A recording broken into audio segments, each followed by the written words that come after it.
KCD2 just blew away gaming. From its impact critically to its sales that represent the long-awaited sequel, Kingdom Come Deliverance 2 is my personal pick for Game of the Year, unless GTA 6 launches. There's the times we all look back on fondly when discussing our favorite games. The visuals, the story, the characters, the features. We often stare into the lens of now and wonder why so many games are just missing that secret sauce that made our favorite games our favorites. And oftentimes, that answer gets overlooked. The answer is impact. Impact is a word not often used outside of sales. For Kingdom Come Deliverance, sales were not the driving impact. Hell, it took years for sales to even make a dent in this Kickstarter debut from Warhorse Studios. After years of bug fixes, negative scores due to struggles with combat and complex RPG systems, KCD would still find a way to show its impact in today's gaming climate, selling better year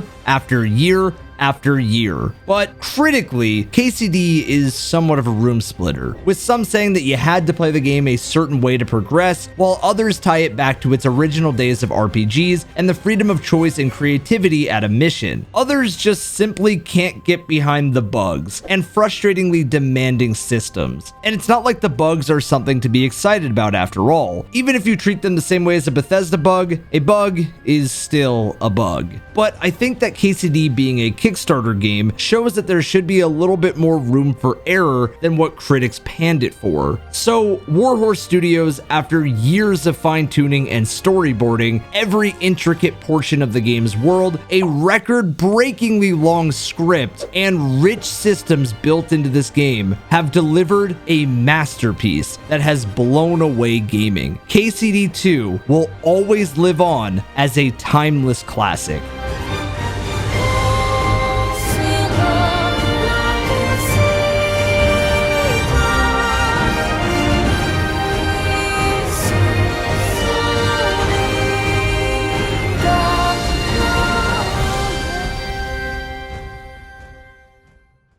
In the last video, I told you that I was invited by Warhorse Studios to play the game early in a small room in Austin, Texas. I told you that Sir Toby, community manager for Warhorse, looked me in the eyes and said, "Fuck your opinion of KCD2," since I hadn't played the first one. I made a video discussing what KCD2 was like for someone who only played the second one, and it took me playing the first for close to 100 hours to understand what Toby was saying. He wasn't saying that I was this horrible person. He was saying that in order to have a critical opinion that is reserved for any journalist or review channel about the second game, you needed to understand the blood, sweat, and the tears that made the first one come to be. You wouldn't get to even see what was improved in the second game. You would just be bound to the knowledge of that experience, which isn't a bad thing if you just plan on buying it and playing it, as a lot of people who will check out the second game only will be experiencing. I mean, hell, how many people played The Witcher 1 and 2 before playing The Witcher 3? But in order to make a trusted review of a game so connected to its original, you probably just look like an ass playing the sequel it's building off of. This would remain to be important, as Toby also had shared that KCD2 was the KCD Warhorse always wanted to make. It's nice to see so many creators and fans sharing all the fun interactable systems in the game that add depth to the impact. Like, how many of you missed that there's dinosaurs or airplanes in the cutscenes of the game? How many people would even know the relevance being tied to the fact that the game on Kickstarter was always aiming to be a real look at medieval times and not a fantasy game like Skyrim? It's important to discuss that KCD2 and 1 are pretty self-aware of that fact too, as all the quests involving witches and demons are almost always real scenarios that do not have outer worlds being present. Instead, usually you're dealing with jokester NPCs or hallucinations from herbs.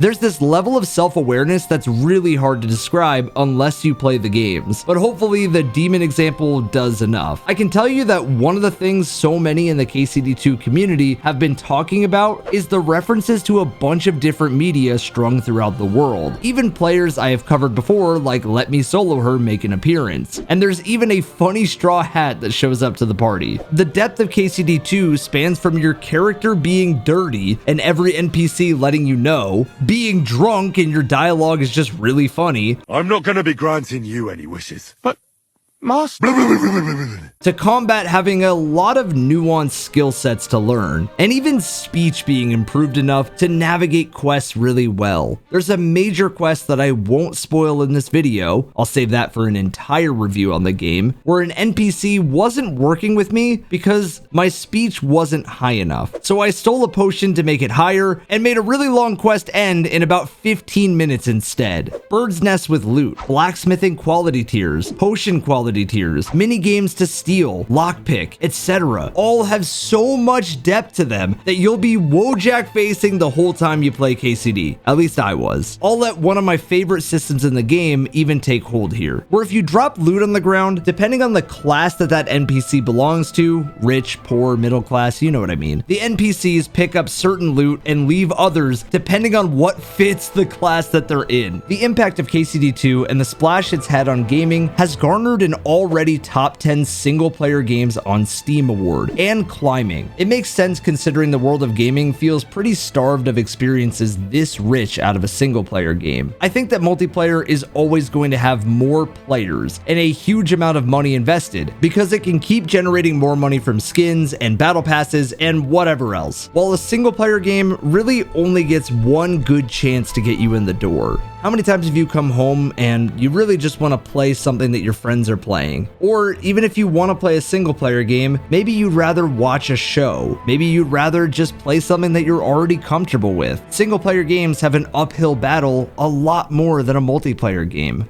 Seeing single-player successes like KCD 2, Elden Ring, God of War, and Baldur's Gate 3, all in recent memory, only keep proving that there is a great marketplace for single-player games. Unfortunately, they usually have to work 10 times harder than a free-to-play multiplayer game that all your friends can play together. There needs to be a sheer amount of content and depth, or people will just choose multiplayer and free-to-play games any day of the week. It's a shame that great art gets gatekept by greater pockets. For all of the good that KCD 2 has brought, from the sales to the impact to the depth, it was not without some very unnecessary controversy, however. Before the game was even set to come out, there was a group of vocal players angry at the story decisions the studio went with. There were leaked scripts from KCD 2 that, spoiler alert, give insight to being able to romance a character who is another guy. I know I said there wouldn't be spoilers in this video, but that's not really a spoiler. A lot of this group of people were angry that KCD 2 was following some sort of narrative and pandering, but I think this whole group missed that there was gay characters in the first game. I can't believe people got so angry about this, but in the big 25, I guess I should expect everything to become a controversy. Ultimately, it's a choice, and given the context of the story, it's an understandable outcome to choose. Warhorse isn't named Warhorse for no reason, however, and this thread by game director Daniel Vavra, he broke down the whole controversy in a 10-part thread, essentially going on the offensive of what we had said before. Quote, "It is time to address wild claims some people spread that are apparently based just on one screenshot and a poorly translated tweet."